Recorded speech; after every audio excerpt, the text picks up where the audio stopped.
Okay. We're on. What a brutal year so far. I know for me, it's been brutal. Me too. I'm sorry. I know for you too, Merchant Man. I've never seen this before. I actually put up the 2097 standings from the 2098 standings. And it seems as though, and I'll speak from our conference, it's just a lot of guys were just beating up on each other. If you look at the records, we're all within the same, within a game or two games from each other. Compared to last season, where people had 11 losses. Oh yeah. It's almost like every team is 5-5, 6-5, 7-4. Yeah, it's interesting. Like Howie, I know your Sharks were taken off, and then all of a sudden you hit a wall. I wouldn't say I didn't. Yeah, I hit a wall, but like my offensive line can't pass protect to save their lives. You know, look at the last couple of games. I had 15 hurries, 12 hurries, 7 hurries. I think there was the one game that when was it? It was I think the game before I played UCB. I had 15 hurries. I had 3 balls knocked down at the line, and that accounted for all of my incomplete passes. I had 2 passes defensed and 1 pass thrown incomplete. So I just, it all starts up front for, I guess, everything. And when you can't pass block and you can't get a running game going, that's what happens to you. Yeah, because your defense is pretty stout. It held me to 212 yards. Oh, the defense is playing lights out. I can't ask my defense to play much better. I just lost 13-12. Coyote, you're not winning many games, but you're putting up points. I think before you played me, you put up 43 points, 48 points. I consider holding you to 28 points, a victory for my defense, but I couldn't score anything. Yeah, Coyote is putting up points. That's about all we're doing. We're not playing very good defense here. Like he almost took out Ben's team and only lost by 8 points. It must have been like a big shootout over there. Yeah, we've been playing really good in the last 5-6 weeks. The first 6 weeks of the season, 5 weeks were pretty hit or miss.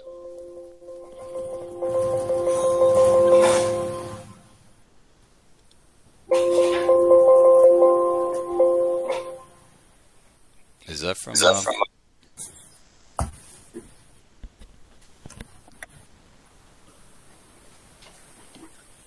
Yeah, Kyle, you can continue. Well, that's about all I had. My defense is incredibly frustrating. They're about to give me a stroke. I got good players everywhere. I think I got good players at all the positions I should have good players at. It's just they're not consistently playing good. They were good enough to beat me. Is that Red Zone? Yeah. How's it going, Red Zone? I think that's partially because I was at home. I think we've been doing pretty good at home. Yeah, Red Zone, you took off from the very beginning with your team. Yeah, except for 2 games this week against divisional opponents. That didn't work out so well. Well, we figured that we're going to beat each other up in our division. And that seems to be going the same way. But it is a lot more fun this way whenever you have 4 owners that are active. I mean, if you would have beat me 30-27 and kicked a field goal with 2 minutes left in the game, I'd have said, all right, well, we lost. When you beat me 34-9, that's when I start pounding my fist off the table. I had to change my game plan. The game plans I was using in the very beginning, I saw 3 errors in it that my quarterback, who's a very good quarterback, wasn't producing. So I said I got to completely change everything. Well, whatever you changed worked because I was not happy. Not at all. So what is this? Maybe we all need to use the Arizona tactic. What do I do to change this so I can get my mug off of here in some other background? What do you need to do? It's showing me. Turn your How do camera I get to I did a shared screen, so you should be able to be. You should see my screen. Are you seeing my screen? I see your screen, but I also see me. Okay, let me fix something. Hold on. Let me do this again. Not that I'm camera shy or anything, but I know why it happened. How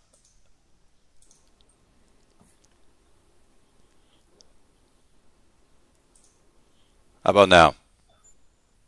yeah, I still got it at the bottom. I guess that's just what I see. Okay, never mind. Not a big deal. Now So who all's here? the whole screen is the game, correct? Yeah. It switches between whenever somebody talks. Oh, it does? Yeah, now it's the now it's the game. It depends. When you can click on the person who you want to focus on at the bottom. Oh, So well. I clicked on Claystone, then I see his screen all the time. So I yeah, learned that the first time. So what Matt just said, just click on my name and you'll always see the screen even though you're talking.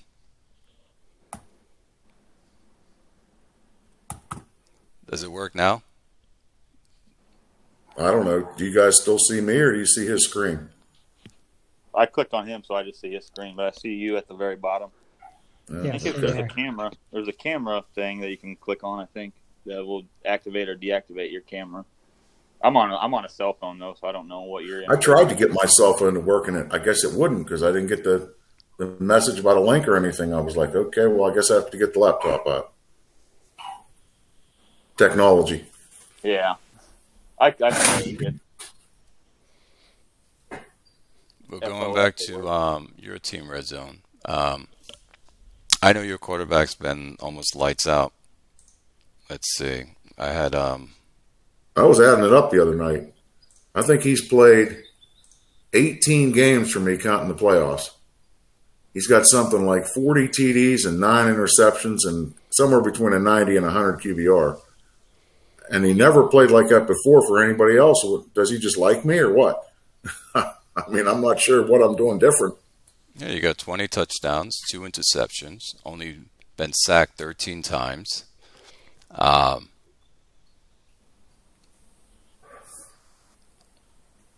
So, yeah, if you have those numbers, you're going to put up points with your quarterback. Well, I made a major mistake this year. I set up a West Coast playbook, and I put some route combinations together that I wanted to use, including the tight end. And then I drafted that tight end in round 1, and his route bar didn't turn out very good, and his third down bar isn't much better. And now I'm running – basically I can't run the plays I want to run from that playbook because I don't have the tight end to make it work. This tight end right here? What's that? This tight end right here? That guy there. I am so glad you took him because I would have took him if you didn't.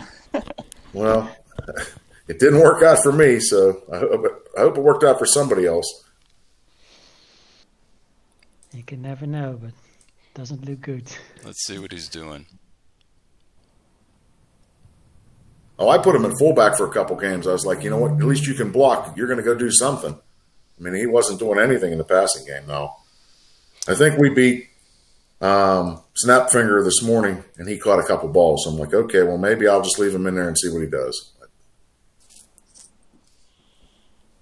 Well, just talking about our division, it's going to come down to the end. I don't know what's going to happen, but it seems as though it might go the same way as last season.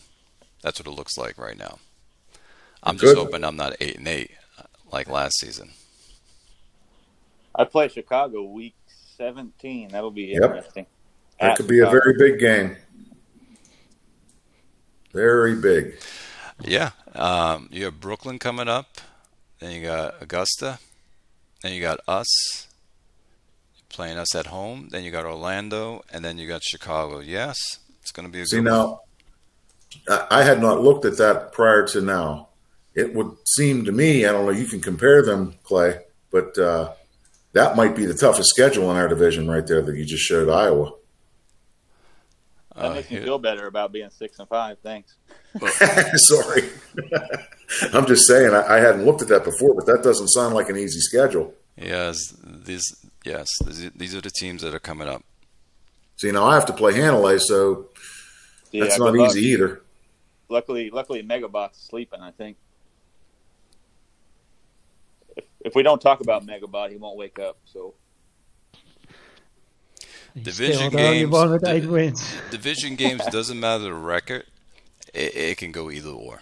So that's why I don't even look at division games because I don't know what's going to go on. Games outside of our division that the team has a lesser, weaker record, you hope you can beat them, and if you don't, then like if I don't belong in the playoffs. Period. But I know, Matteo, here's your team. What happened? I have no idea. I seriously have no idea. I'm running the same offense, the same game plan, offense and defense, same players. Because last year you were 10-6. It's day and night. It's bizarre. 10-6, 8-1. Yeah. I have no idea. I flipped a couple of things around.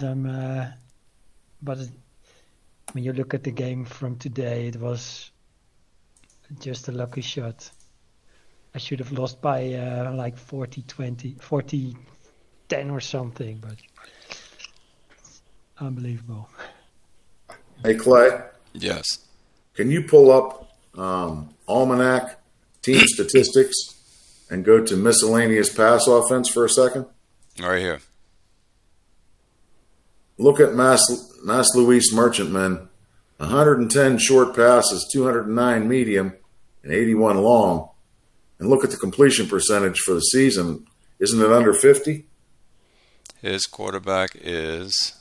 Matt, I think that's what's wrong. You're throwing too deep. You're not giving your QB a chance to keep chains moving. There's his quarterback right now. I think he's at 40-something% if I last saw it. Yeah. He's at 45% passing. You got to throw some screens and outs and slants and short passes. No, I'm running the same game plan as last season, so you might be right, but yeah, maybe. Well, it's almost 3-1, short to anything else. Well, mostly throwing medium passes. Oh, we're throwing. That would be my guess. We're throwing the most medium passes of every team in the league. So see now, if you look at Ben, he's almost perfectly balanced. 178 short, 186 medium, and 93 long. So I mean, he's that's kind of who he's throwing at medium too, no doubt. That's who and Iowa. Well, although Iowa throws so many passes, holy smokes! Yeah. I don't have a running back worth a damn. 275 short, 199 medium. That's a nice breakdown there, and 88 long. I just copy whatever Ben's doing, honestly. That's a really nice breakdown there, to be honest. 3-2-1.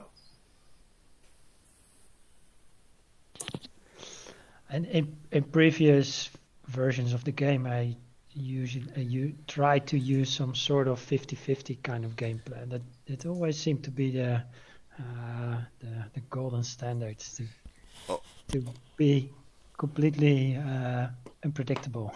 Last season, Merchantman, right underneath me, that was his numbers based upon the same game plan. So you can see where he's at. On his long passes, he's about a 9.53, and he throws 103. And I know when we talked last time, Coyote also throws long, and he threw 138 times long passes. That's just their game plan, how they do it. Howie, what did you do this year in that category? You're up there. You're like maybe 10th. Yeah. and my game plan hasn't changed much from the last 2 seasons. The way that the way that I approach game planning, but Vital's he's just not having a good year, not completing passes, throwing more interceptions than he has the last 2 years, and I'm chalking it all up to my offensive line. That's kind of been the scapegoat for me. I'm going to blame them until I can't. I mean, it can't be my quarterback. The guy's a stud. At least that's what I keep telling myself. That's what the coaching staff keeps telling him. They got to stroke his ego a little bit. Well, that's his ratings that my scouts see, but you guys have better scouts, so you probably see much better than I do. Yeah, your pass blocking for your O-line is not very good. No, it's terrible. I drafted who was the lineman that I drafted last year? Was it Hummel? Gerald Hummel. Yeah. He had a great run blocking bar. He had a great pass strength bar. My coordinator saw him at kind of the upper 1/2 to the upper 2/3 in that pass blocking bar, and he just nothing after can't nothing. Yeah, I had a couple of backup linemen that I had high run blocking and high blocking strength that I was going to use if a lineman went down. That's kind of like, all right, if I have to put them in and then run the ball more. But even running the ball more, I'm only averaging. The running back I signed. Oh my God, what's his name here? The one you signed for me, Ricky Raymond? Yeah, Ricky Raymond. He's averaging 3.23 yards a carry. And Larry Robledo, he's averaging 4.66. But I think last week he was averaging almost 6. So he had a shit game last week. 23 carries for 60 yards, I think. So I can't run the ball on the ground. I can't pass the ball. When I can't do those things, the way that I have my offense designed is not going to be effective. Like I do a lot of stuff off the play action. I'm not getting big plays off play action like I used to. So offensively, it's just been a down year. Can you pull up the cohesion numbers? Yeah. What do you need? What was that? Can you pull up the cohesion numbers? Sure. Yeah, that's a good question too. It might be the problem for Texas. And I know my offensive line took a pretty big cohesion hit because I dropped my left tackle earlier in the preseason because he was getting paid $50 million and his ratings were tanking and I needed the cap space for something else. Yeah, your cohesion for offensive line is at the bottom, I think. Well, I remember reading something. He's right here. Good. On FOFC.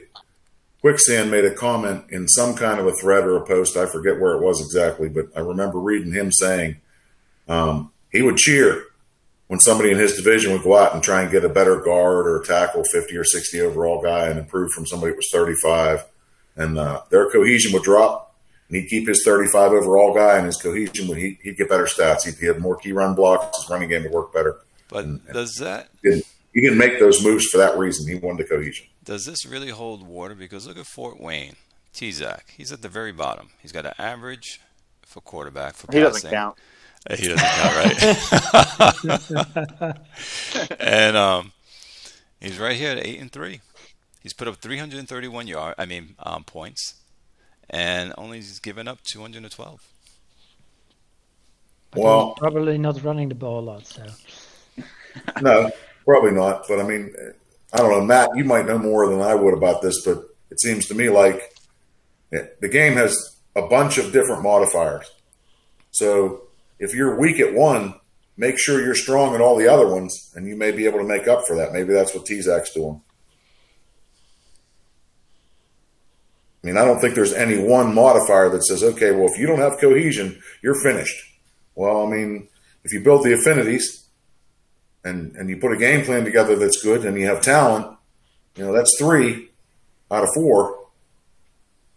You know what I'm saying? Yes, I heard that. I think when that guy Squirrel and Ben and Quick were talking about every little bit adds to building your team.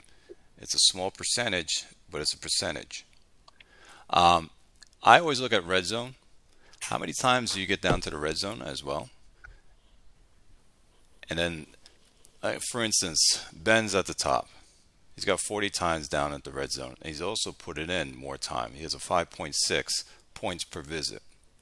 Those to me are very key. And then I look at the defense of the same team and what they're doing. Right. Now, you can see Howie's team, Texas Sharks, is at the very bottom. His team doesn't allow teams to get into the end zone. He prevents them. So it shows you how strong his defense is. Yeah, I was very happy to escape Texas with a win. I was like, okay, let's move on. Let's move on. But Howie getting to the red zone is very small. He's got 23 times getting down there. Chicago, red zone, you're up there with 35. And Iowa, 44 times. Yep. 44 times there. I might as well just do it this That's way. It's just a product of my passing attack, I guess. We're not very efficient in the red zone. But you're able to take the ball down the field and get it into scoring position, which is key.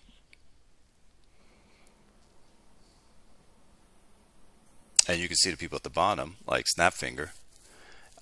What is he? I think he's 1 in 10. He just can't move the ball. And guess where their single when their sole victory came?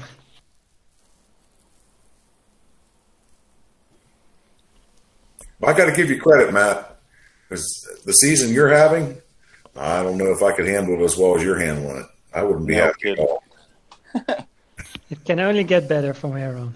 I got to give you credit because, like I said, I think I'd be grinding my teeth down to the gums.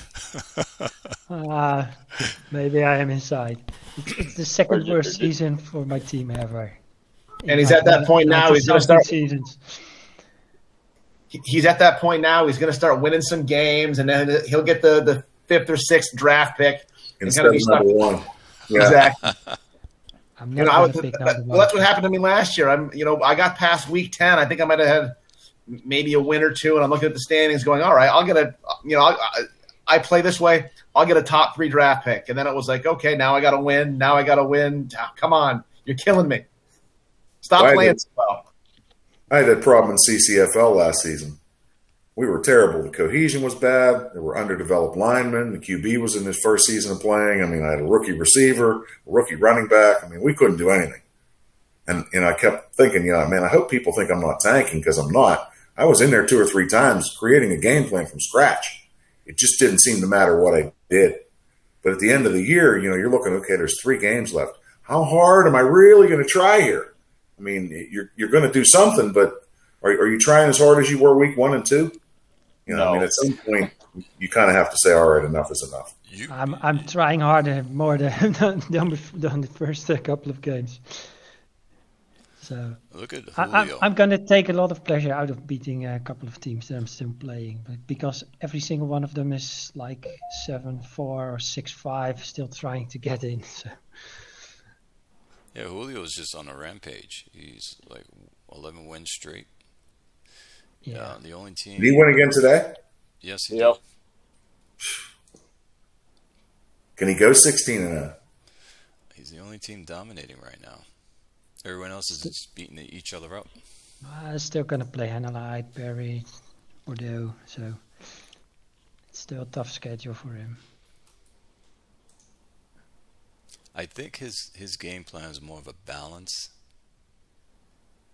I think he's running there Coriel, isn't he? 40. Yeah, he has a more balanced offense. He runs it 381 times, and he passes it 340 times. So he keeps his team balance on the offense. I wonder what his team stats look like. Let me pull it up right now. What is he? 155, 106, and 79. Yeah. But look at the completion percentages. 74.8, 61.3, and 46% on deep passes. The miscellaneous pass offense. Are we talking about miscellaneous pass? Yeah, Okay. that's what he's talking about. That's wow. Yeah, 46%. That's incredible. That's pretty good on long throws. Yeah, 13 yards an attempt on long passes, and he's thrown 79 of them. So it's not a small sample size. It's not like it's not. Where's Paris? Paris hasn't thrown very many deep passes. Where are they at? They've thrown 29, and they're at 34%. He's throwing 79. He's at 46%. See, but he's got a nice breakdown too. If you look at the short and medium, Yes, and the he completion does. percentage, and 74.3% and 59.5. That's nice. Oh, his team is just dominating that conference. It's going to be a close one also in Atlantic Conference, the North. You have North Plainfield, you have Harlem, Toronto, Rochester. All right there. That's going to be an interesting one, down to the wire. Watch North Plainfield lose to my team next Monday. That's just how it usually goes between his team and my team. Well, he's playing you this game, right, this Monday? Yeah. Isn't that Sir, the guy with the defense? Yeah. Yep. Yeah.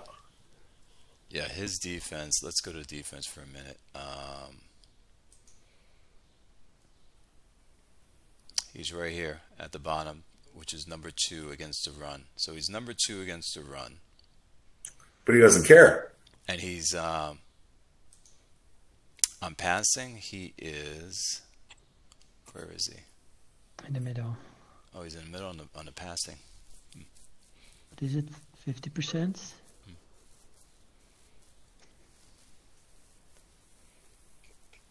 Howard, your team's rated number 1, right, in defense? It sure is. Let me see.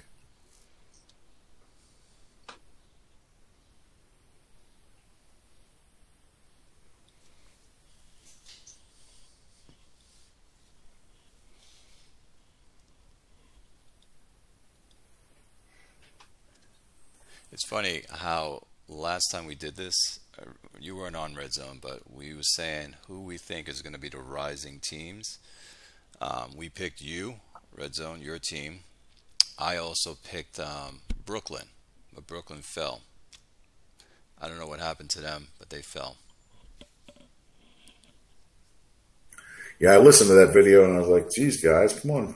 I want to be a secret here. Don't talk too loud. If you sort passing defense by quarterback rating, which is how I always judge a passing defense, North Plainfield is the best passing defense. And that's a They're good way allowing to a 61.1 passer rating. That's a good way to sort, too. Yeah, I don't care about yards. I just care about making the other quarterback's life miserable. Right. Like this, You're saying. And keeping them out of the end zone. Yeah. Yep. Yeah, you're right. That's right. I don't know what the hell he does with defense, but he has a good defense every year. I don't know what he does. And you can see snap fingers at the top with a 90 rated quarterback rating. And again, it reflects their record of 1-10.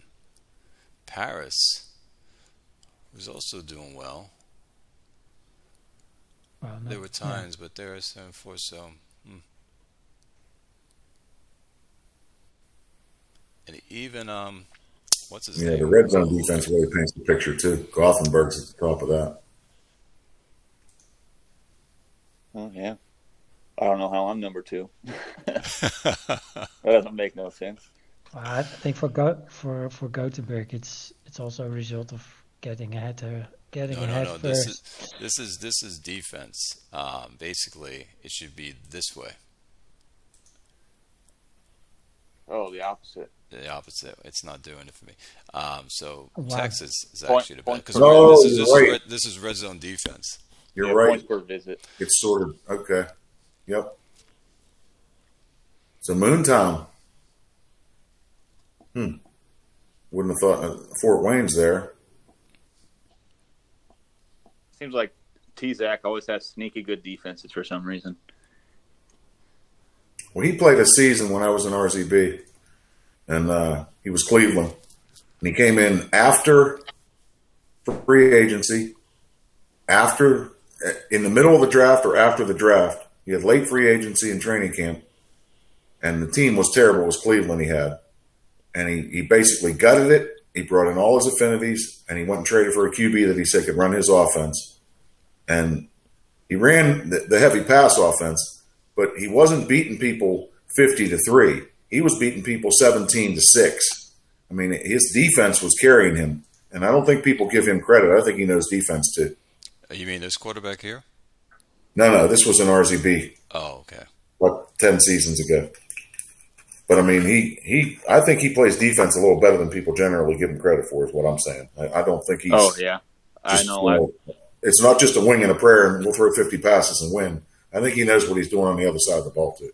Sounds like my game plan. Throw 50 passes and hopefully we'll win. Looking at the standings right now, what it tells me is that a lot of people made a lot of tweaks, so they got a lot of good players that became competitive now. That's what I'm seeing, especially in our conference. No one's really getting blown out, except for Motown. Except for the game you blew me out. But that's that's a kind of like a fluke, I'll call it. Between wasn't our real teams, like you could be 1-9 right there, and I can be, let's say, 10-1, and you'll beat me the same way. Yeah, but that wasn't real. It wasn't real friendly to play. 34-9. Come on now. I said we're going to punch each other in the face and make our way to the top, and whoever's going to make it and claw their way to the top is going to earn that championship. Well, that division title, I should say. I like the competition that we have in our division. No doubt. Like I'm dreading playing Coyote. And I'm dreading playing Merck, Arizona.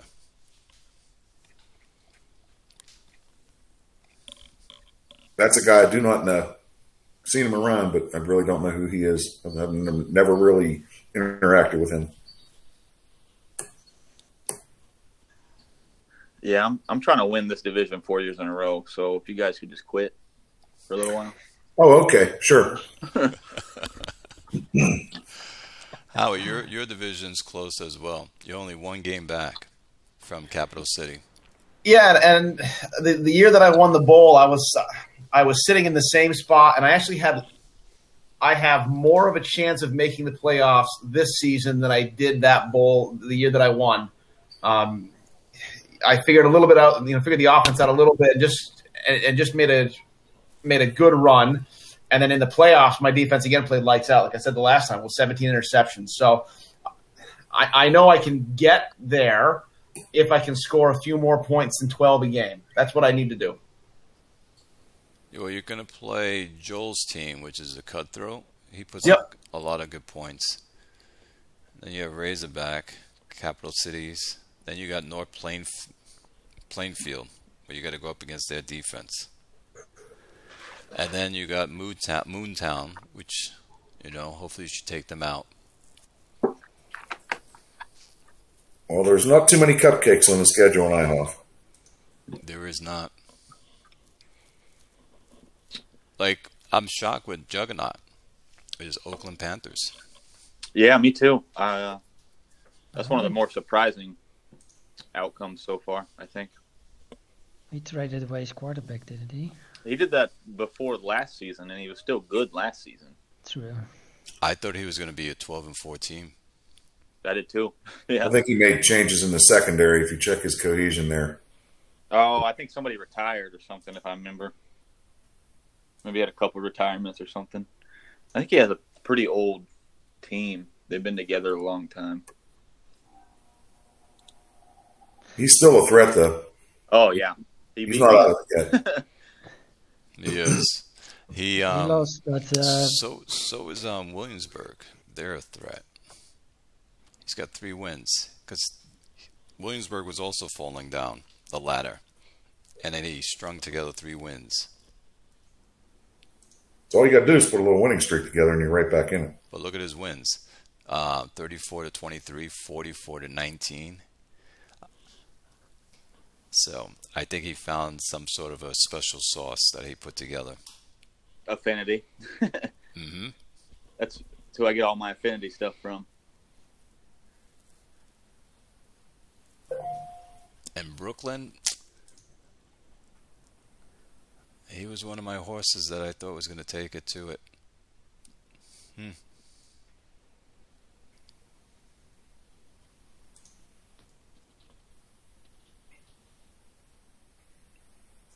So, Howie, do you have a plan on how to fix your offense, or you're just going to try some different shit out? I'm going to throw a bunch of stuff to the wall and see what sticks. I mean, really, there's not much I can do on the offensive line right now. I can go out and try to, there's a couple of different tackles out there that have some better pass blocking on the free agency market, but I don't think I'm going to gain anything from that. I'd have to drop somebody to do that. It would hit my cohesion. So I don't know. I really don't. I might try throwing a few more screen passes. That's something I don't really throw a lot of. I'm not a big screen pass kind of guy. It's all short passes, medium passes. Long passes usually work well, but those haven't, so I've been trying to cut down on that. Let me ask you a question. Do you build your game plan from scratch, or do you do the guided? Oh, no, I build it from scratch. Okay. So when you're going to throw deep, when are you throwing deep? Usually second and short, third and short. Okay. I throw deep, third and long situations. I throw deep. First downs off the play action, I throw deep sometimes. But the bulk majority of my deep passes are on my second and shorts. Inside 5 yards. And I do the same kind of things. I just wondered, like I said, if you're using a guided game plan and you're standing around saying, well, we're not throwing deep very well, that doesn't normally set it up the way you would if you did it yourself. So No. I've been more conscious this season about throwing more screen passes. It's about the only thing I've changed. How's your tight end doing, Coyote? Not very good. I think he took a ratings hit to some key ratings. I think his route running took a pretty good hit. Hey guys, I've got family commitments this afternoon, so I got to duck out early. It was fun for the little bit that I was on. Hopefully we'll do this again at the end of the season. I'll be able to stick around for the full duration. But you guys have a great chat. I'll catch up the last half of it once it's posted on YouTube. And good luck the rest of the season, guys. Thanks. You too, Howie. Take care. Howie. You too. Catch you later.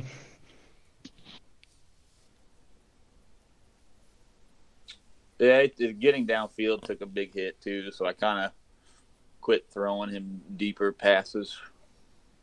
Try to throw him more short pass. It hasn't really worked out very well. That's part of the reason why I'm 6-5, because he's 98 targets and 42 catches. Not great. Yeah, because he was a threat last year. 11 touchdowns, 1,300 yards.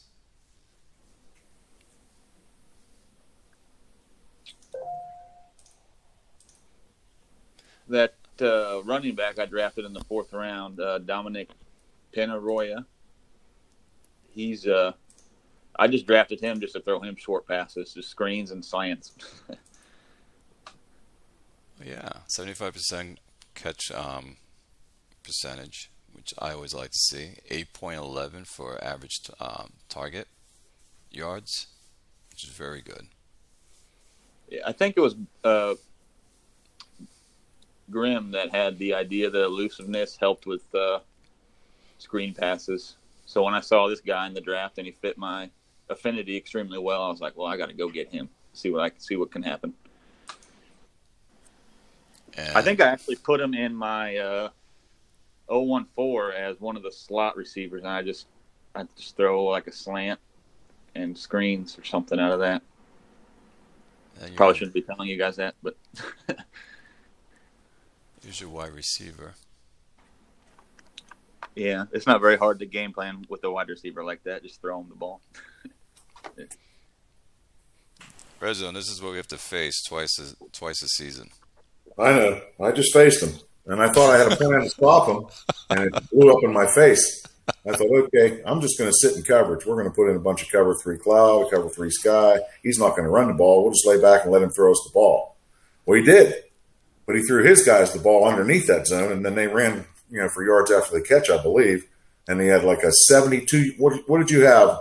There was a pass to a running back. Was it a screen that went 72 yards for a TD? And then a 37-yard TD pass, both against cover 3.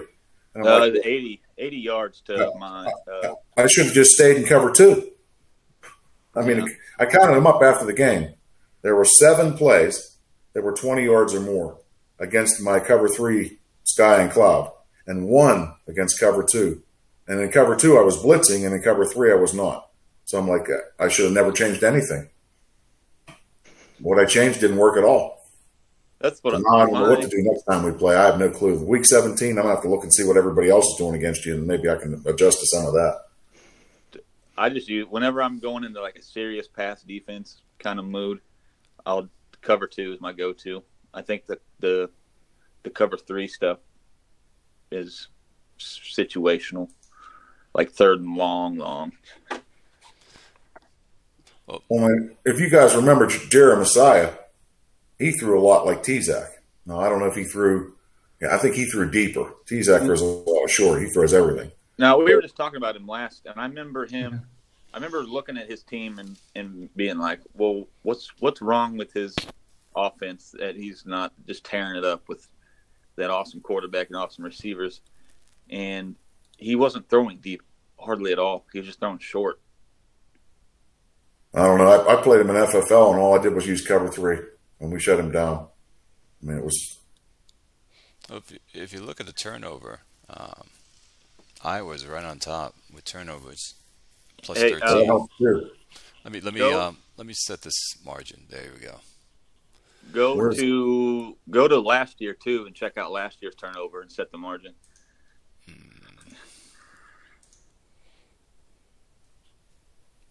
Impressive. That's a complete 180. It doesn't help at all.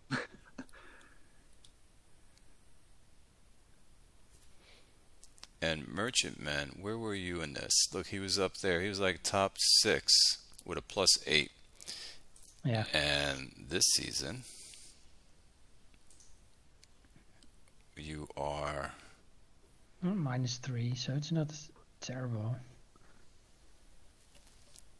No, it's not that bad. I think we're just running into the toughest schedule that I've ever seen in the history of this league. So, do you have a game plan of how to change it? Not really.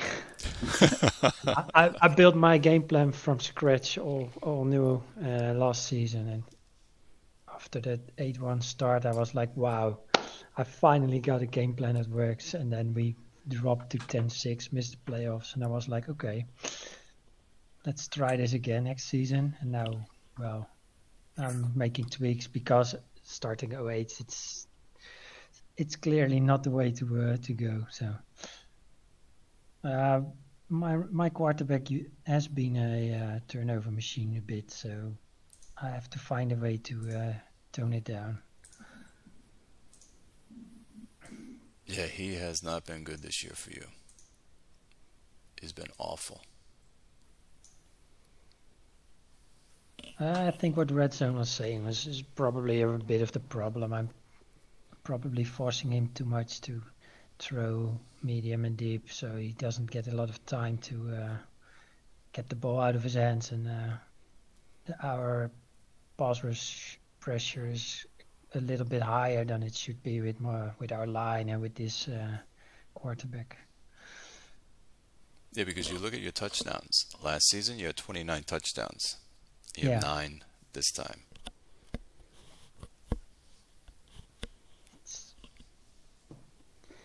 Sample size? I have no idea.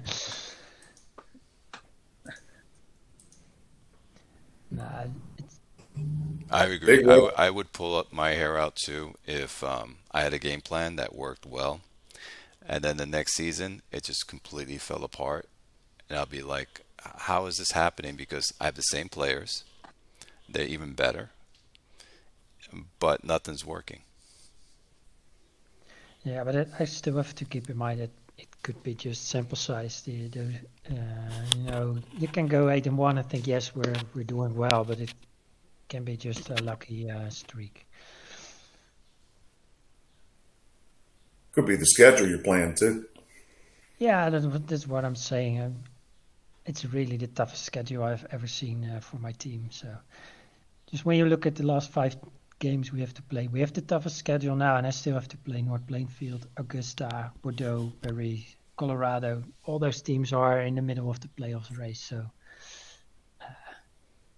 well, the good part about this, especially I'm gonna get 5 chances to play spoiler for this season, so I'm gonna do it. The good part about this league is that you can be king of the hill, and then someone's going to come along and knock you right off. And I like that. I guess Ben, I see, is the only guy who always stays at the top. Hanelli stays at the top since I've been here. And well, Ben just drafts too well. He's got too much talent. Yeah. You see the receivers he had? Jesus Christ. And I'm sitting here going, okay, this Gibson that he had, I'm like, I could use him. And then I go look at the trade he made with somebody else. I'm like, okay, you got a 2nd and a 4 for that guy. He's going to want a 2nd and a 3rd or even a 1st for Gibson. And then am I going to be the guy that hands Ben another 1st-round pick? Nah, I think I'm just going to sit here and be quiet. Yeah, me too. I mean, I could have used that guy. I'm like, a nice young receiver, nice 3rd down bar, nice route bar. I'm like, wow, I could use him. oh, But you this can't. person You right have to say no. Gibson's his name. Yeah. Oh, right this here. guy. Let me get this out. Shut that down. I said, no, you have to have some restraint here and just say, no, I'm not going to do that. But, man, I wanted to. Yeah. I wanted that receiver that Williamsburg traded for, Marvin Franz. Yeah, he was good too, but, I mean, Gibson was still sitting there and he still had the post up. And I'm going, oh, no, I can't. I want to, but I just can't. No. Who is the person? Coyote? Oh, Williamsburg. He's Marvin Franz. Yeah, he was good. He's young and he fit my affinity. Well, he's injured. What did he do so far? 88 targets, 44 catches, 545. You probably have better scouts on him, but that's what I'm showing as a scout. You know what I noticed that, and maybe I might be wrong on this, but I've noticed that even though you have good bars on the top, but if your endurance is very low, your catching ability goes down. Meaning that he had 88 targets, but he only caught 44 of them for 50%. And playing testing in single player, I noticed that with receivers, even though they had good bars, they'll be targeted a lot because of the route running, but they won't catch it because of their endurance. It's bizarre. I might be wrong, but that's what I've been seeing when I run it. In old versions, it used to be that endurance decided whether a player was on the field or not, but I guess GM changed it a bit around to make endurance, well, what's the way to call it? To make it more of an efficiency. An efficiency modifier. Maybe that's what it is now. Mm-hmm. Where like 50 is like the player plays at his bars most of the time, and under 50 is like they have some taken off. Correct. Yeah, something like that. Correct. Maybe over 50, they got some added. I don't know. I haven't done very much testing at all. I just kind of throw something out there and hopefully it works against other real people. How did your rookie turn out, Matt? Oh, look at that. Look at his endurance bar now. I remember the last time when you pulled him up. I didn't have endurance on yours. He didn't have endurance at all. Is this how you're seeing him on yours? Yeah, that's how I'm seeing him. It's much closer to what I'm seeing now. Yeah. Okay. Oh. Actually, he's a 69 on my team, but it's pretty close. It's going to be very good. I can only hope so. Yeah, I've turned him into my first choice receiver for the rest of the season. Now, you moved up to get him, correct? Yeah, correct. I traded 2 first-round picks to get him, so... It's well worth it for a receiver that's hopefully turns out like that. Yeah, I've made my... I've had some first-round wide receiver that didn't work out, but those usually were mid-round picks, and when I try to trade up and I get the wide receiver, they usually work out well. Who did you pick, Coyote, for your first round pick? The safety I haven't started. Oh, you haven't started him. And No. you, Red Zone? Well, he's got 2 starts, I guess. But are you Nothing getting him to on the write home field? about. What was that? Playing him? Are you playing him like a nickel or dime? That's what I drafted him for, but I didn't want to hurt my cohesion because yeah, I can see that. I got a pretty good nickel there, Corbin Moosey. He's a pretty good nickel. Corbin.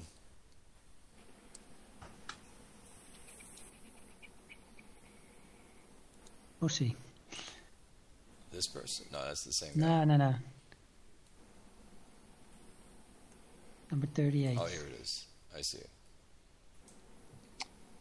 I got his zone defense at 92, his interception at 70, endurance at 82. I mean, that's really all you need for a nickel. Mm-hmm. Yeah, you got to get that guy in the field. And that's why, if you look at, I think Ben just posted this week or today or yesterday, the top performers from unexpected places. Yeah, I posted it week 12. Yeah, a nickelback like that will always show up on that list. Yeah, because they're only doing one thing. They're in zone, unless you're playing cover 1 or press 1. Yeah, there he is. He's at the top. So I don't really want to bench a guy like that to play a rookie, even though the rookie is getting disgruntled. He's under contract, though. He'll play next season or the year after. Yeah. That'll go away. Yeah, hopefully. Trying to build up my my pass defense cohesion as high as I can get it. Is it down? Let's see. No, it's 88 right now, but I just want to see what it looks like at 100. You can have a couple of hundreds, but it's still not gonna work. So.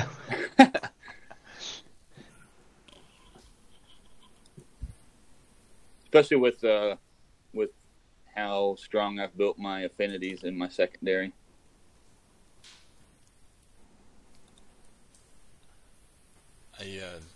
Your team somehow they always come back from the dead.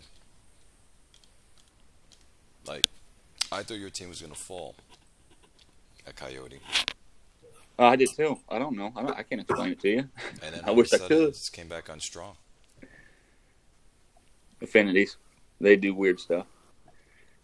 Well, yeah, I was real comfortable when you were 1-4.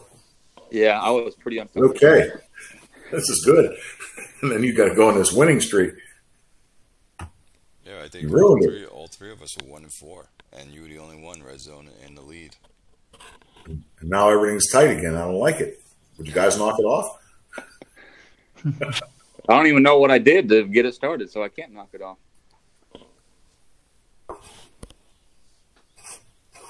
Rizzo, who did you pick in your first round pick? That was the tight end, Jackie Owens. And what's funny is I was looking at him and Ethan Sawyer trying to decide. And I took him and Ben took Ethan Sawyer, and I'm like, I made the wrong choice. I knew it. And then I hate when that happens. Made him a wide receiver. I'm like, wait a minute. I don't know. I didn't see him as a receiver. I know he was light, but I still thought he'd be a decent running back. We'll never know. So this is how you see him as well, or you see him better than mine? Hang on, I got to switch screens. Let's see what you're seeing. I see him a little bit better than that. I can't. My scouts are below par, so Yeah. you should red zone see him better. A little bit, yeah. I'm seeing closer to 50 future, but I mean, the bars don't look that different. Mm. I'm sorry, I'm looking at, you got Owens up. No, Owens looks about the same. I thought you were talking about Sawyer. Well, Owens, that's one of those guys that could be both, but maybe he was overrated, but it could also be one of those random drops that he had. Well, I just had one of them in FFL. I drafted a receiver at 1-3. Traded up to get him. Looking like a 70 future guy. Comes out of preseason week 2 at 45. I'm like, nice. Oh, Thank you. That's why I'm scared to trade up so high into the first. Oh, it had to be a volatility hit. There was no sign of that coming. I mean, but, you know, what do you do? Okay, so it's a volatility hit. That doesn't make you feel any better. No, you still gave up all that draft capital to get up there. Now you're just stuck with this guy. That just scares me about trading up so high for some. I'd have to be pretty desperate for a wide receiver to trade up and to top 3 picks. If you can even do that. This was a real top-heavy draft, and he was one of the clear, 4 or 5, prime targets. And after that, you were going to be looking at a lot of ordinary players. And I thought, well, let's go get this guy. Yeah. Wish I hadn't. Well, these were the top receivers that went in the draft. And you can see how they're filling out. That route running bar on Bradford's pretty awful. Yeah, that's going to really... That makes them almost unusable.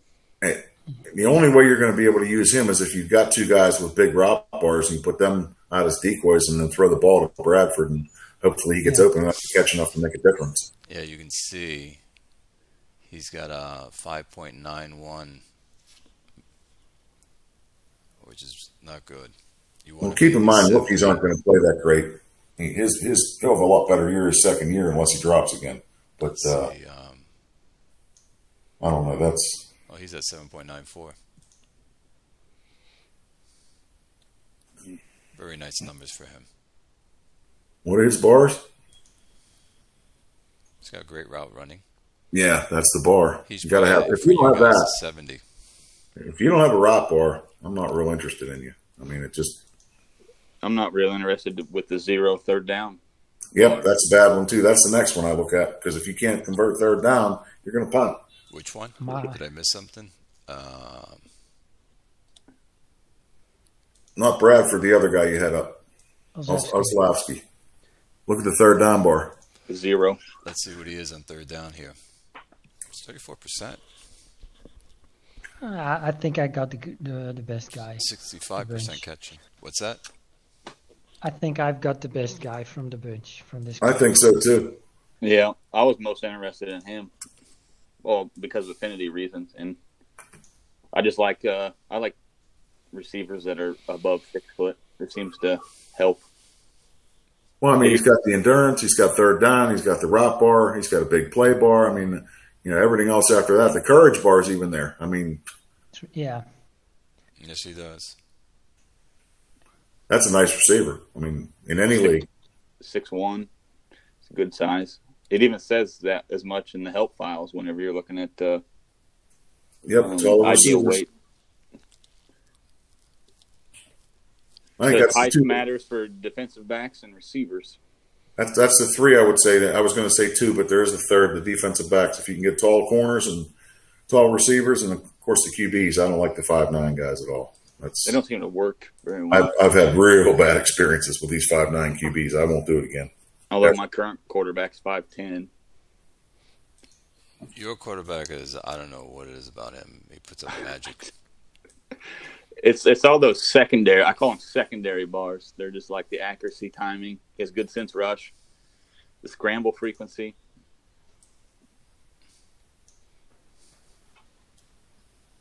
Puts up 27 touchdowns already this season. Yeah, he's having a pretty good year.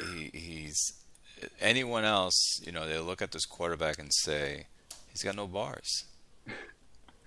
Honestly, the only reason I signed him was because I was looking for a first-round quarterback, and this guy was already a mentor, and he was like 25 or something. And I was like, well, hell, I might as well get him. That way if I get a rookie quarterback, and then I already got a mentor for him, then I ended up throwing him in there. Look at it. Last season, he put up 5,400 yards, 37 touchdowns. Yep. This guy is basically the perfect backup quarterback.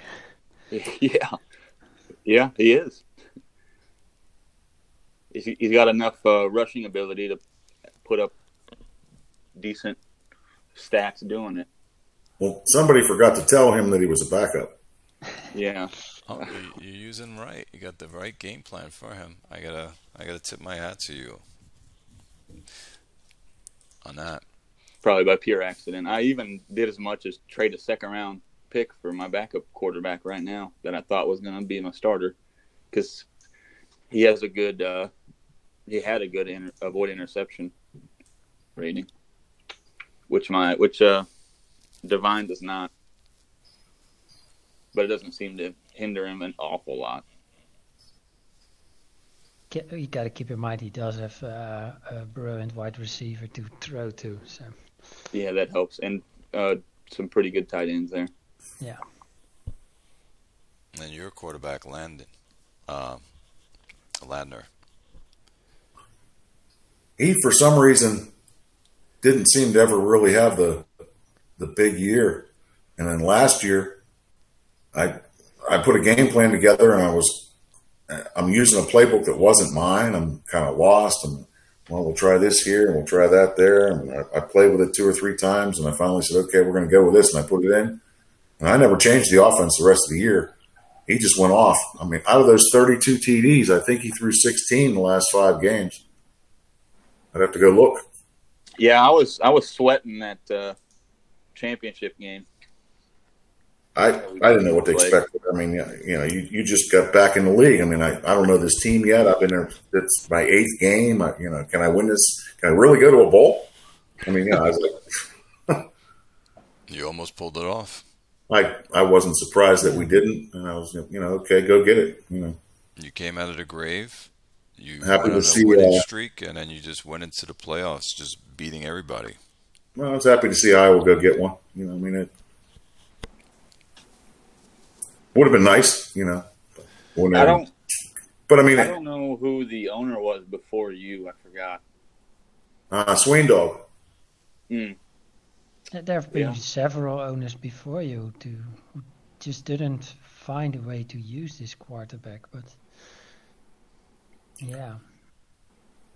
Sometimes it's just doing the simple things or something like that. Yeah, I think it helps putting your game plan together from scratch, as tedious as it can be at sometimes. Well, once you build one, it's not hard to go back and take that blueprint and tweak it some. I mean, you move stuff around. You've already checked your 3rd down plays. You've already checked your red zone plays. You've already checked to see what your run percentages are. So, I mean, now, if you got plays that aren't working, it's not hard to pull them out and stick something else in and make a tweak as opposed to redoing the whole thing. But you have to do that first one. I mean, you have to build it so it's the way you want it. Yeah, you tweak it from there. That's the only testing I do in single player is I just sim 5 to 10 seasons and see what my miscellaneous passing stats are in terms of short, medium, and long and stuff like that. And what are the targets? Yep. Who's getting the targets? My target spread.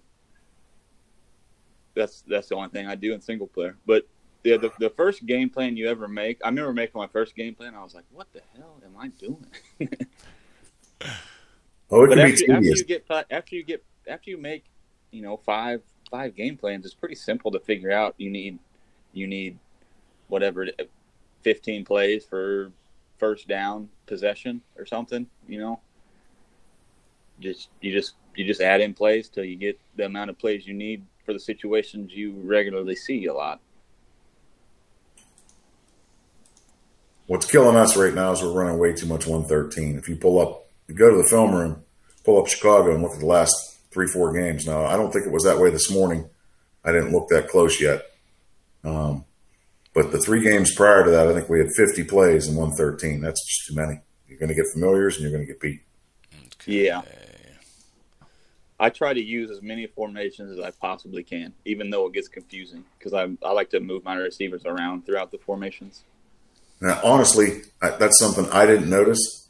I was talking to another GM, and he said, hey, you might want to go in the film room and look around a little bit because I think maybe you're using a little too much 113. I said, really? And I went in and looked. I'm like, oh, man, look at this. You got 11 runs and 28 passes. I mean, is that from today? No, yeah, but now you change it, I guess, because now you have for the 1-2-2 17. Right. Mm-hmm. So today was a little different, and you notice the results were a little different too.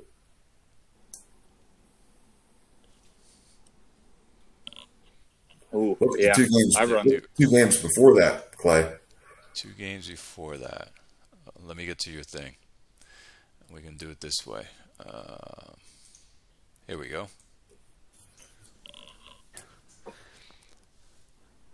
So you lost 14-28, and you lost 9-34. And look at the use of 113 in those games. Pull back up the film room and just use the drop down to go back to the. I see what you're saying. Okay. Let me move this over. Yeah, against Kansas, you ran 47 out of the. And how many against you? 50 or 52? I don't have that one because I was on vacation when that happened.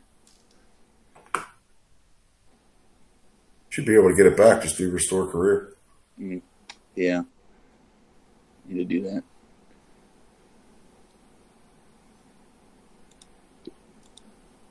Yeah, I never really looked at this in depth, but I'm running a hell of a lot of 1-2-2. Okay. Now I can go back. Okay, here we go. I'm like spacing out here. All right, again, against us. 47. You had 14 and 33, all on 113. And go to the week before against Iowa. 20 and 31. Yep, 51. Wow. That's too many. Mm-hmm. That's familiars. That gets you beat, and that's me being stupid. Interesting. And not even noticing it. Somebody else pointed it out, or I wouldn't even have seen it. Yeah, I didn't even. I ran 37 1-2-2s against Ben. I didn't notice that. That's kind of what. Are you running West Coast red zone? Yeah. Yeah. It's kind of where your best fits are, aren't they? Anything with a slant. Right. But, I mean, the thing that I noticed lately, did you guys see the chart that Ben posted where he has every receiver has 2 of every route? Yeah. Yes. Okay. So I took that and I copied it and put it on a spreadsheet. And then I took it and copied it again and blanked it out and brought my playbook up. Now, I'm never going to get where he is. That's just perfection, and I don't know how I'll ever get to that. I don't know that I could go with just 2s. But I wanted to get closer. But you can see your game plan in front of you on a spreadsheet using that chart. And you can see where it's maybe deficient, what you need to tweak, and what you need to adjust. I think I learned a lot by doing that. I even did secondary targets. So if you want to crawl inside the game and look around, that's a great way to do it. I really want to thank Ben for putting that up because it made a big difference. I just finished a playbook for another league, the CFL, and I feel real good about it now. I wish I could take that playbook and stick it into IHOF, but I'll have to wait till next season to do that. Oh, great. There we go. Can't wait. I think that's something that people don't pay enough attention to is the secondary targets. Yep. That's an important Like if I'm throwing deep, if I have a deep pass, my secondary target is always a short pass. Normally, yeah. Always. Yeah. It's either a screen or a slant or an out. I don't use a whole lot of flats. I haven't had a whole lot good luck with flats. The thing I noticed was the dig route. Yeah, I use digs a lot. I took some old playbooks and looked, and I'm like, okay, so we used a lot of digs as secondary routes in this book, and we had great success that year. I remember the QB having a great season. We scored a lot of points. Why did I stop using this playbook? And how come I don't have any? I don't have as many digs. It's not that I don't have any, but I don't have nearly as many digs in this current playbook. Wonder why? And I made some adjustments. Like I said, I kind of went back to the future. It's that tweaking of just getting it right and reading through your game plans to see what's working and what's not. Because usually and I spoke about this last time, mine is I want to get rid of penalties. That was one of my main focus. Penalties. And then also trying to get as many positive plays as possible in my game plan. Digs for me, and it's just my experience with, I guess, this roster, it was giving me a lot of negative plays. So I had to get rid of them. Yeah. What do you guys think is the most important factor in finding a receiver that can actually get yak on a consistent basis? That's been a big debate lately since your first show. We had talk about it in TFL that I sim, and they put up a big spreadsheet using all kind of diagnostics and comparisons, and I'm like, okay, well, I mean, for me, it's real simple. The help file was written by the guy that made the game, and he says that big play is what gets you yards after the catch, so I'm going to look at the big play bar. Now, here's the thing. People read the help file in version 2K7 or FOF7, and does everybody go back and reread that help file on a regular basis? Because, see, I try to. You'll forget things, and things change in different versions, and you'll go in there and actually learn something just by going back through it and reading it again. Oh, I read that thing all the time. I even made I have a little card I printed out for the ideal weights for each position, and before training camp, I make sure to go through every single player and try to get them as close to the ideal weight as I can. But if you go to my wide receiver Wade Gillespie, I asked you guys last time about how to use this guy, because in 2097 I was having a hard time using him. I was trying to use him on deep passes, and then I believe Matt told me that I need to be using him on more short passes because he had a good big play receiving bar. So I'm just throwing him a bunch of short passes. I think I'm throwing him the most screens out of anybody. It's like screens and outs, and just he's not. I don't think I have a deep target in my game plan for him, and I think that made an incredible difference in his stats. 48 targets, 32 catches, 195 yards of yak. Mm-hmm. And a 66 completion percentage, which is great. Yep. Catching percentage. I mean, I would say that's what I was talking about the last time. Definitely. Yeah, Matt's right on target with the big play bar and the short pass and the yards after catch. That's a graphic example right there. Then why do running backs have a getting downfield bar? I think the way it's been explained to me, the way that I understand it to work, and I could be wrong, but this is what I think. The get downfield bar is the ability to get, like a slant is 5 to 8 yards. Well, if you have a bad get downfield bar, you're going to throw a slant to him at 5 or 6 yards. If you have a good get downfield bar, you're going to hit him at 8 or 9 yards. The depth of the route. That's what I think. Now, I could be wrong, and there may be people that disagree, but that's how I'm looking at it right now. But doesn't the game even not allow you to make a running back go downfield? Well, he's going downfield on a slant. Okay. So not far, but the game says for big play receiving, ability to break away for a huge gain after a catch. So that's yards after a catch. Yards after the catch. Yeah. What's it say for get downfield? ability to gain a little bit more yardage on a route. I'm not sure how that plays out. So on a route, you can gain a little bit more yardage. So I guess if it says a route like a slant is, 5 to 8 yards? Right. So you would think he'd be at the high end with a good get downfield bar and a low end with a bad one. Yes, and that's how I would play it out. You need that get downfield bar to have your receiver get open downfield. Yeah. So what makes a receiver good at deep passes then? Probably a combination. Yeah, first he has got to have the route running and the endurance to get there, but he also needs to get downfield. So, probably a good avoid drops too, because a lot of downfield passes are dropped. True. That's what I was having a problem with Gillespie. He was just dropping so many damn passes. So it's Matt's fault that you're on a 5-game winning streak because you went and listened to him and put Gillespie in a bunch of shorter routes. Is that what you're telling us? Yes, that's what he's telling you. Matt, we're going to blame you. So yeah, if you look at your player, Gillespie, he's got 48 targets, right? And he had 115 last season. Yeah. Last season. I almost traded him because I was so frustrated with him. And last season he had 14 drops. This season so far 5. But if you double the 48, he's going to have 10 drops. He should be around that area. So he's going to always have within that reason 10 to 14 drops. Sure.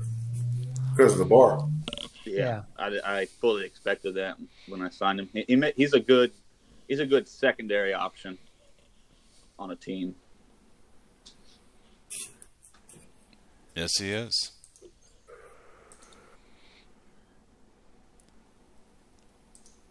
How are your receivers, Urgent Man? Well, he's got that stud rookie. He's got the stud rookie. Definitely. But here's Schultz. He's also got that 7th round running back, too. Oh, this person here? Oh, yes. Yeah. I haven't been using him. You want to trade him?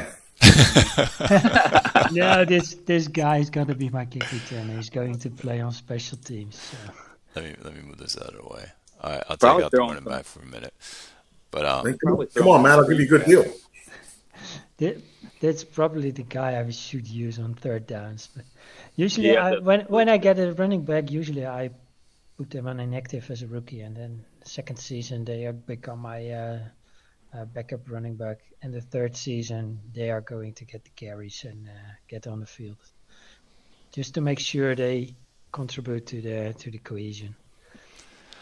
I would have thought you would have played your rookie instead of Stuckey. Stuckey is my basically the white. Well, he's always on the field, but he's there to draw the double coverage. But he's also getting the targets, I guess. I basically I turned Schultz and Buijs around. That's been the big switch on my receiving group. If you pull up the rookie too, then yes, I'll get the you see all 3 of them. Hold on. It's nice that you have a white screen because it won't work on my laptop. Oh yeah. There we go. I'm gonna have to do it something like. We can do it this way. There we go. So the rookie's all the way to the right. You got Schultz in the middle and Stuckey in the end.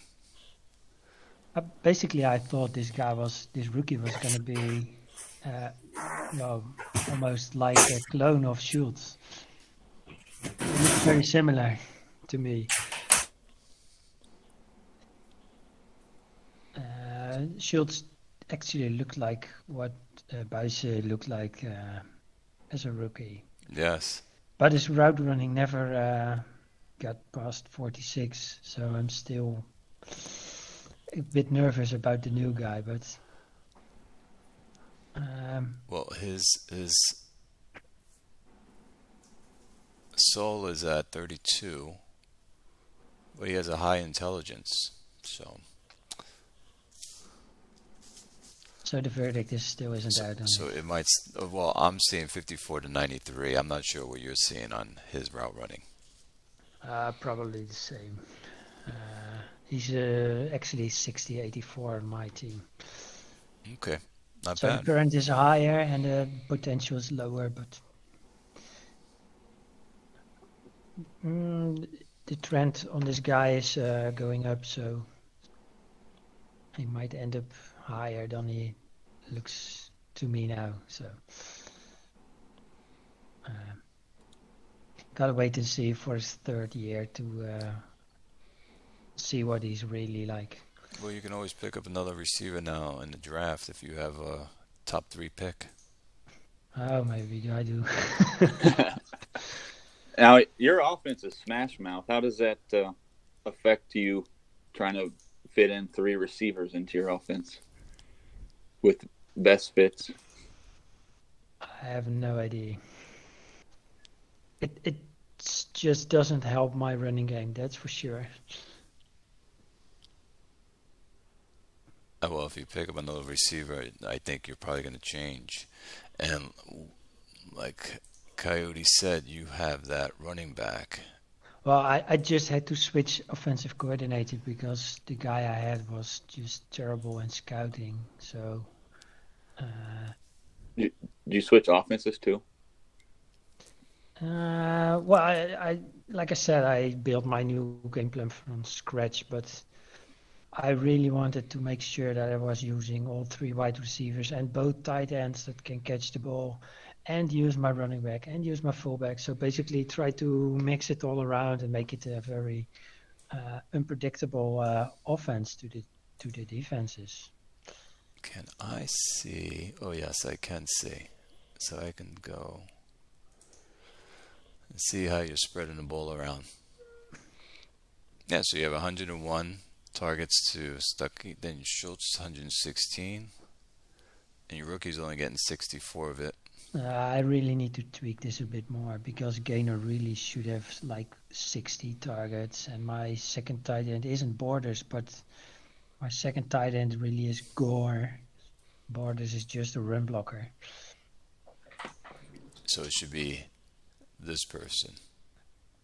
Yeah, but I have another tight end who's getting even higher route running, and he's actually unhappy right now. Well, that was fun. Yes, it was, guys. My power went out. Oh, I had to go get the plug and reconnect. What I missed. we were just talking about receivers. So, talking about match receivers. Yeah. What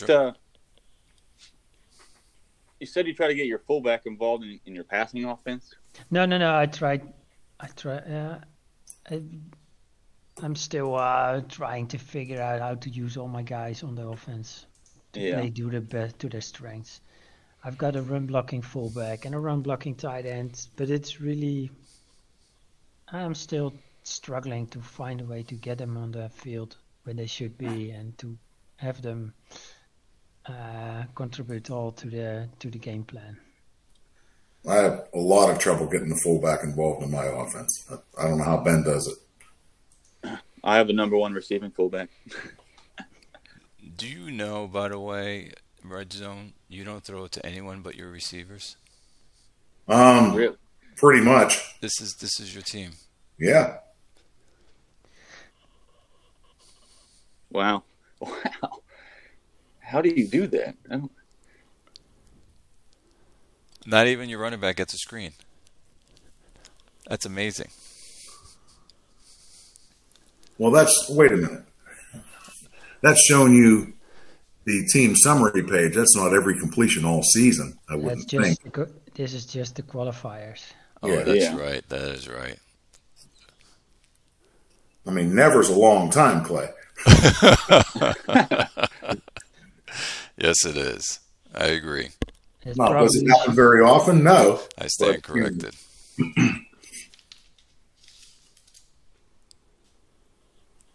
I mean, that's a lot to do with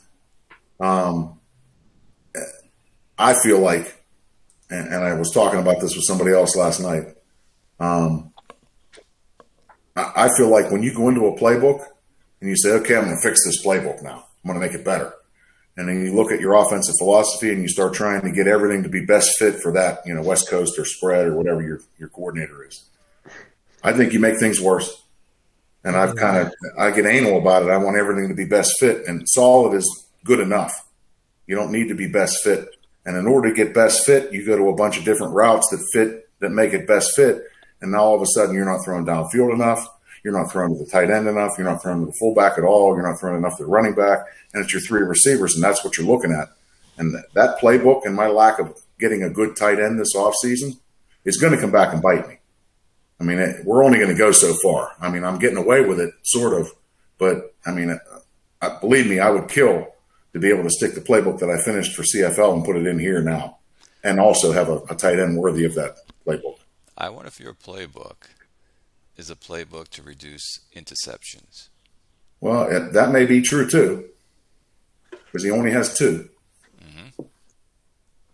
Mm-hmm. I just think you can get too caught up in trying to get one thing done and create another problem or two that you don't even realize. And over time, I actually had a couple people tell me this, and they were joking around, but I'm not sure they were joking. They might have been dead on. I think sometimes you make a playbook worse by messing with it. I mean, adding plays, fine. Changing and editing every play to fit a new offensive style might not be your best bet. I mean, I don't – like I said, I kind of went back to the future. I'm using a playbook that I used like 8 or 10 seasons ago in another league. Now, I adjusted it, but not nearly as much as I would have, to try and get everything to be best fit. And I think you're right, Clay. You look at it, I throw to wide receivers, and that's definitely a weakness. Because I'm looking at Iowa. He spreads his ball around. He throws to everybody. So does Ben. Look at that's kind of a product of my offensive playbook. Like, so I'm running the Earhart-Perkins offense, which is hard to get. It's hard to get best fits. Well, to get best fits in that, you have to – it's pretty much the 1-2-2, tight ends, fullbacks, running backs. I think that's the hardest one. I got to give you credit. I think that's the hardest one to use. Yeah, that's why I like using it, because you really got to search to get best fits, and my entire playbook's just best fits. I don't have anything under a best fit that I run. So you don't have anything that's solid. They're all best fit Earhart-Perkins. Yep. Wow, that's impressive. That's why I'm throwing a bunch of play actions, because that's the only way I can. That's one of the only ways I can have a deep pass is a play action. Even though I'm not running the ball hardly at all, they still work. They still work. Am I overthinking things, or is that a bad thing on 3rd and long? Play action's not doing you any good there. Well, on 3rd and long, if it's, I forget what I got here. Let me go to my game plan real quick. That's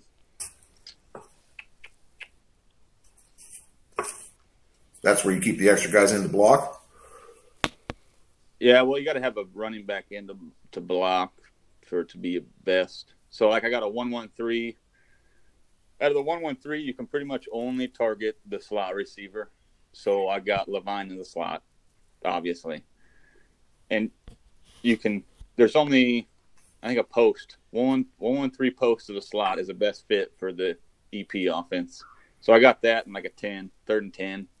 And then the rest of my 3rd and 10. 3rd and 10 plus is just screens or short passes, because honestly, what's going to happen if you try to throw a deep end that's not going to fit the offense, Right. Whenever I get behind the down and distance that far, I'm just like, well, just throw a screen, see what happens. They might pick it up. They might not. You're probably going to be punting either way if you try to throw a deeper pass or a screen. So I don't really have a problem with that. One thing that it sure looks like from looking at your team, you've gone back to, and I think a lot of people have, since the 8-3 patch, it used to be just throw a shit ton of short passes, and you'll be fine. And that seems to be the way again, because the deep ball, you got to pick your spots or you're just not going to have success. I mean, it really did nerf the QBs and the passing game in general, I think. I mean, it changed how you have to game plan back to the way things used to be. Yeah, I kind of just mix my deep passes throughout my entire game plan. I don't pick a certain spot. I'll throw deep passes on first down, at possession, first down. Well, I'm throwing a ton of deep passes at first down possession. 1, 2, 3, like 5 out of 15. So, I mean, I'm just curious here because I've played with these numbers, and I mean, if you're throwing the ball as much as you are, if you went into like the guided game plan, you'd have like 15 slots and what, 4 of them or 3 or 4 or 5 would be runs? Is that how heavy you're passing, or you're not going to give that secret away? I only got, for my first down plays, first and 10 and first and 10 earned, I only have 3 run plays in there. In each? Combined. Total? Yeah. Wow. That's a lot of passing. Yeah, my first and 10 run percentage is 10%, 10.2. Ooh. I don't know if I could run that kind of offense. I think I'd have picks and 3 and outs and sacks. Oh, I get plenty of those. I get plenty of sacks too. Let's see on the sacks. Yeah, I think you had, 20? I think I had about the same. Let's go to miscellaneous. I had 32 sacks this year. Yeah, 35, including my backup. 50 last season. Yeah. That's quite a lot. Yeah. But really, if I try to run the ball, if I put effort into running the ball, I mean, what am I going to get? 3.5 yards to carry probably if I run the ball as much as I probably should be. Why would I want to get 3.5 yards a play whenever I could throw the ball and get nearly 7 yards an attempt?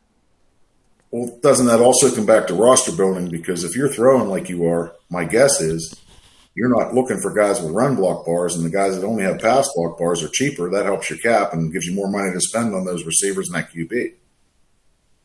Yep, exactly.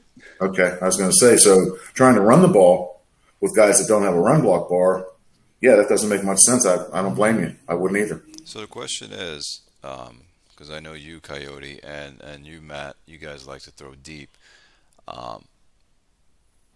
And this was asked before, so big play receivers who are running fast, those are the people you want on your team to throw deep to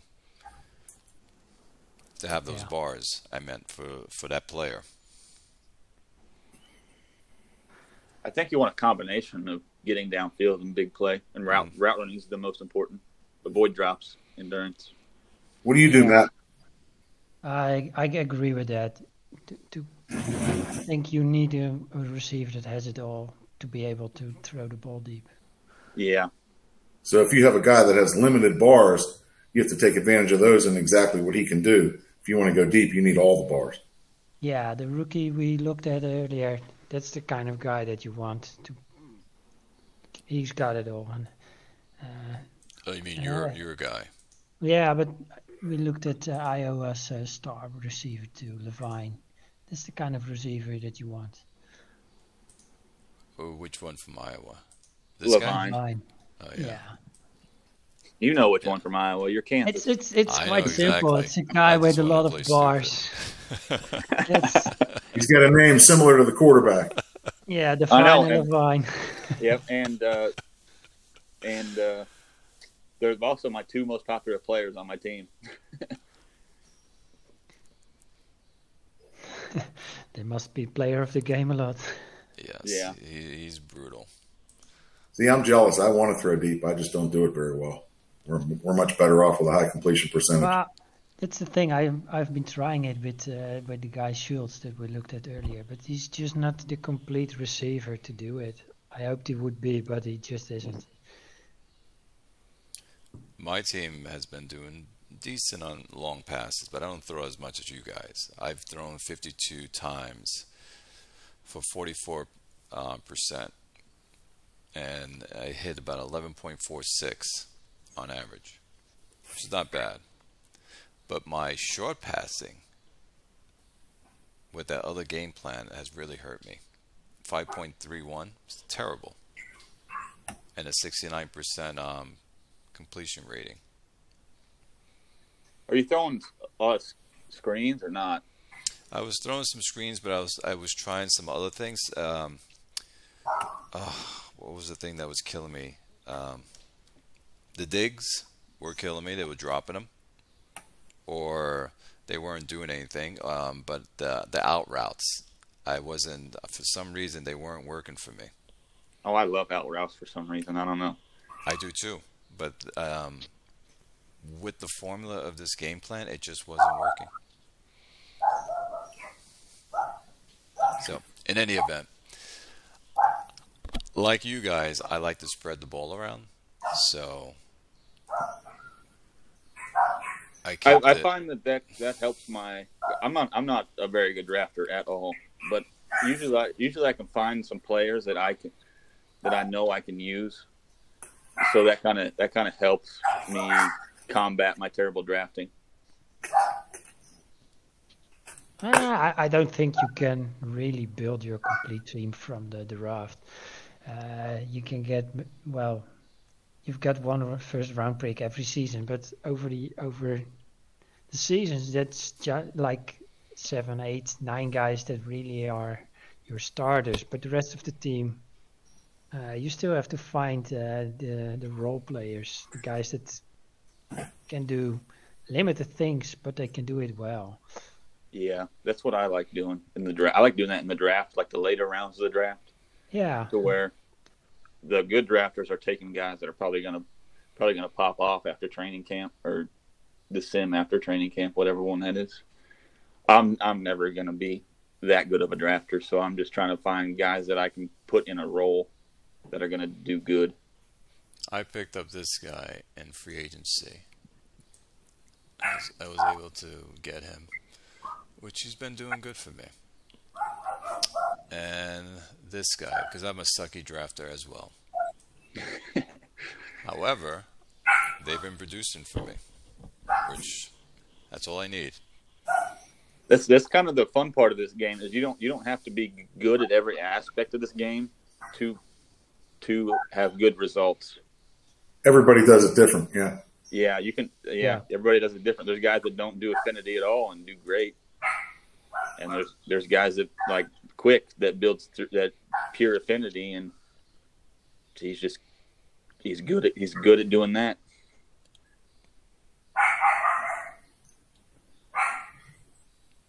Where is I don't know, but we'll see how it ends. It's gonna be fun. I'm hoping to go on a winning streak. You got any predictions to how it's going to end? Yeah, go ahead, Clay. I'm going to tell you, I see myself ending at 11-5. I mean, not 11-5.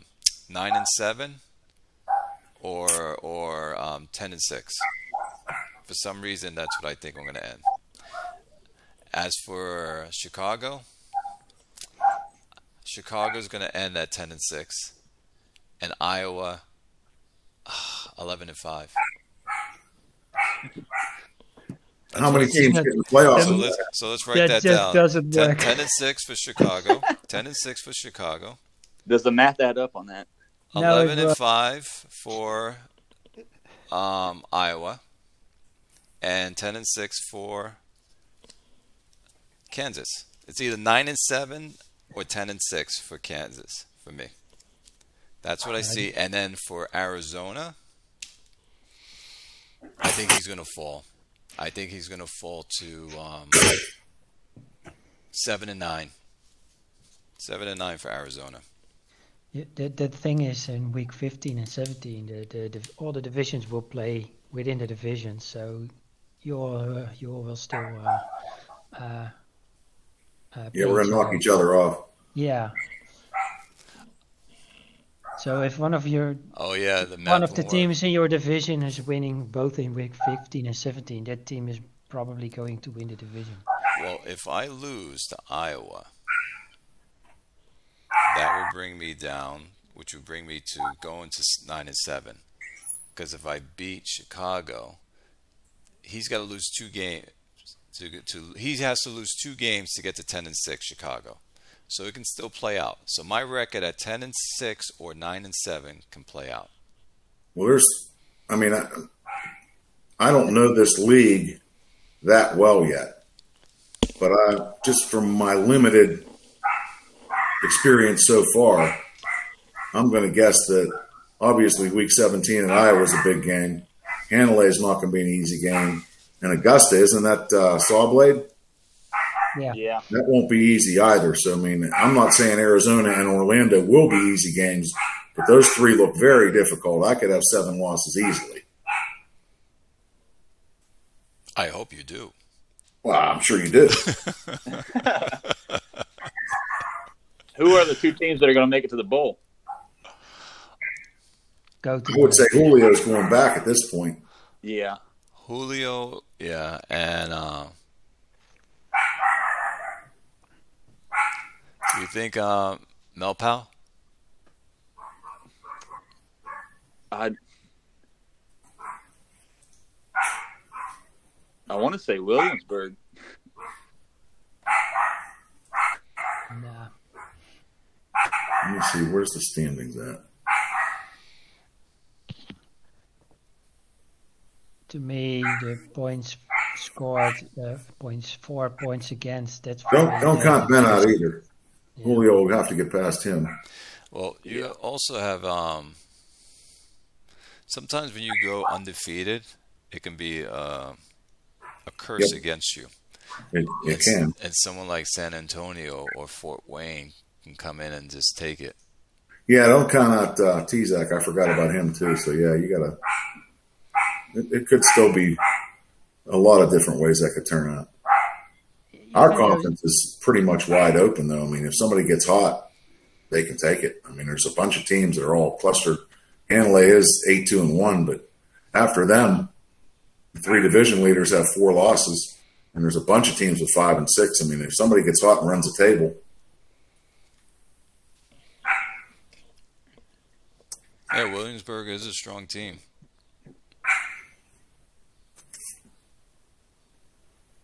I was worried about losing to Snapfinger today and being on a 3-game losing streak when we came to this video. I was like, what kind of mood am I going to be in? It's a little better. Yeah, that's right. It would have been 3 losses in a row and losing to a 1-9 team. Yes, it wouldn't have been any fun. Capital City Blues here. One thing I noticed, if you go into the miscellaneous passing, and you look at the guys that have thrown the fewest medium passes, which coincidentally is a couple of the guys that have thrown the most short passes, that's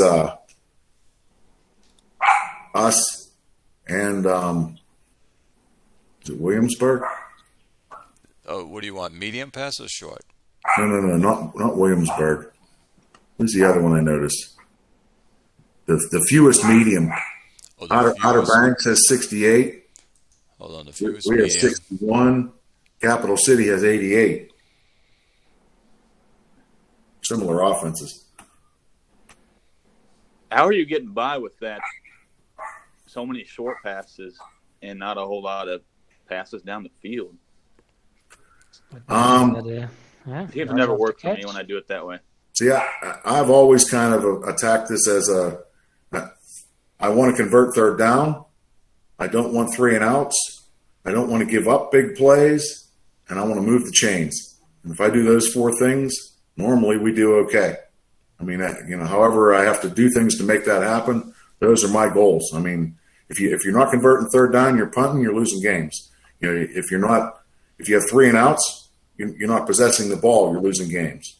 I mean, you have to play the game within the game, I think. I mean, to me, and defense is the same way. I don't care what somebody does between the 20s. I mean, you can go up and down the field, have 500 yards, have a good time. How many points did you score? Because if you only scored 15 or 20 and I got 24 or 28, we're going to win the game. Last time I checked, it still worked that way. Whoever scores the most points wins. Yeah. So yards don't really bother me. I mean, I'm not that concerned.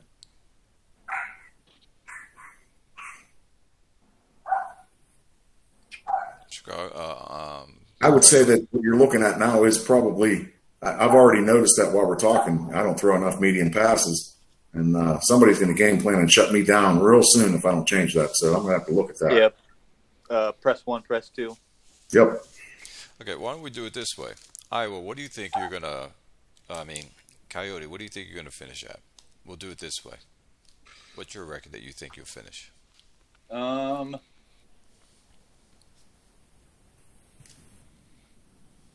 8-8 probably. Oh, come on. See, Brooklyn, I'm at Brooklyn. That might be a win.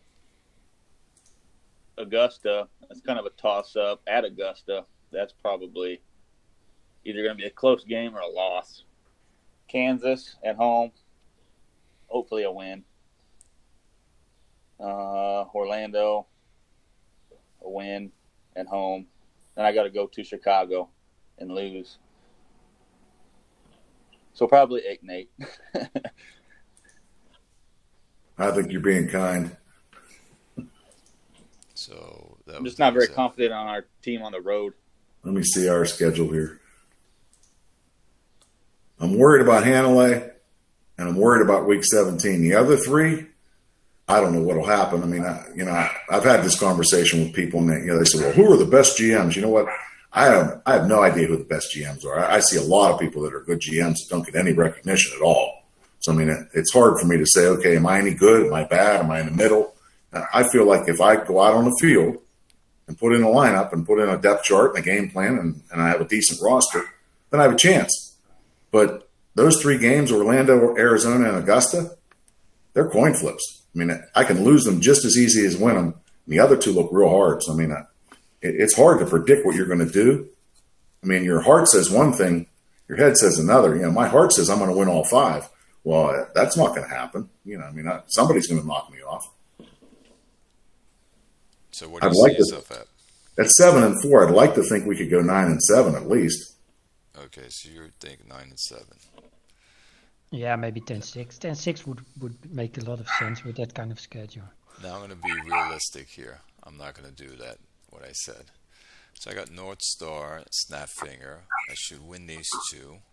Iowa, if I beat him once, that means he's going to beat me next, so that's going to be a loss. I got Tucker. Ugh. Obviously a win. Huh? Oh, yeah, that's an easy game. Tucker's going to take that game, so that's 2 losses. And Arizona beat me once, so I should split the series and beat him once. So 2 games loss for me will make me 8-8. Yeah, right. Have you seen our division records? I mean, that's pretty well. Everybody's 2-2 in the division against each other. That's what I was saying earlier. The one team that wins 2 games in those weeks 15 and 17 is going to win your division. So yeah. Do you think See, what's that? I gotta believe when Ben lines up, he's expecting to win every game. I'd like to see what that felt like. Yeah, right? I would. Do I play him at home? Ugh, I got to go there. Oh, good luck. And I got to go to Iowa, which at least Arizona's coming to us.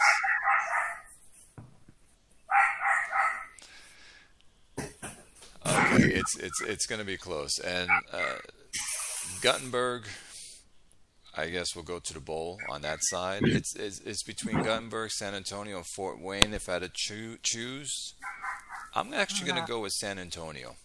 Who's beating Ben, though? Yeah, don't forget Ben. I'm forgetting Ben. I'm going to go with San Antonio. Whoa, locker room material there. Hey, Ben, are you listening? He can listen. It's okay. He's a big boy.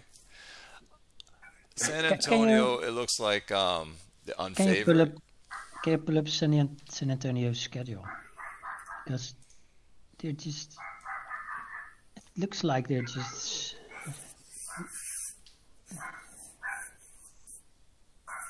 Yeah. Oh, they got Fort Wayne week 17. That's going to be a good one for them. Yeah, they're at Fort Wayne too, so that might decide. That's going to be the division winner. Yeah, division. Yeah. That's how it's going to play out. Wow.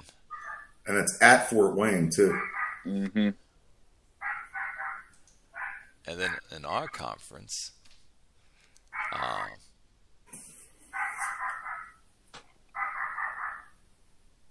I'll still stay with Hanelli. Is that how it's pronounced? Hanalei. Hanalei? I don't know why I said Hanelli. Hanalei. I'll take them. Well, somehow or other, he's got the #1 defense in points allowed. That's going to be big when the playoffs start, if it continues. Yeah. Yeah, he had the #1 defense last year in the playoffs too.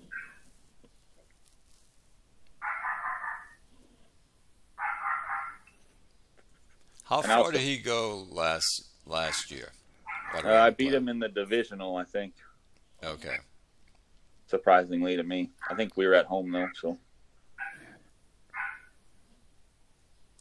See, now what's crazy is, I believe right now I would be the #2 seed because we beat Williamsburg, and we have a better conference record than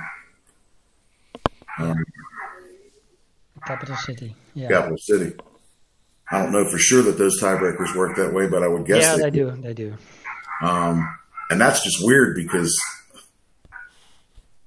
those two games against Iowa and Kansas were ugly. You actually swept them, so you beat both Williamsburg and Capital City. So that's huge. I can't believe that's the case after, like I said, those two games against Iowa and Kansas were like ugly. What team are we talking about again? Chicago. Oh, yeah. I mean, that can change, one loss and I'm out of first again. But, I mean, I find that I was sitting here just poking around looking, and I'm like, you kidding me? At the moment, we'd be the #2 seed. You have a 92% chance to make the playoffs. I like that percentage. Yeah. Yeah, but Oh yeah, where is that located at? Reports. Yeah. There it is. Even though we're far, far from it. In your conference, I really think only Hanalei is a sure thing, and Moontown and Brooklyn are basically out of it. But the rest of everybody else can either go #2 or just fall flat and lose the last 5 games. Yeah, it's wide open. Yes, it is. I can't wait for Monday to see how that pans out. Can't wait for next week.